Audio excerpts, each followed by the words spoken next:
首先我哋喺何文田站落車，出閘之後揾 B 出口，見到一條扶手電梯可以乘搭。離開扶手電梯之後，會見到 B1 出口嘅指示牌，左手面會有一條行人天橋，沿住行人天橋一直向前行，去到呢個位置嘅時候，右手面會有一個分叉路口，同時間會有一部電梯。沿住分叉路口嘅右手邊會到達電梯位置。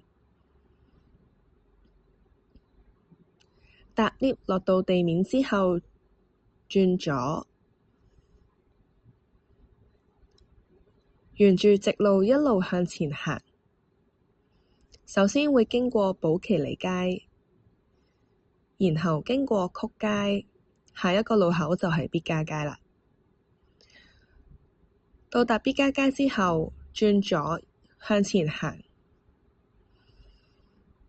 行到下一個路口之前，右手邊對面就係我哋公司。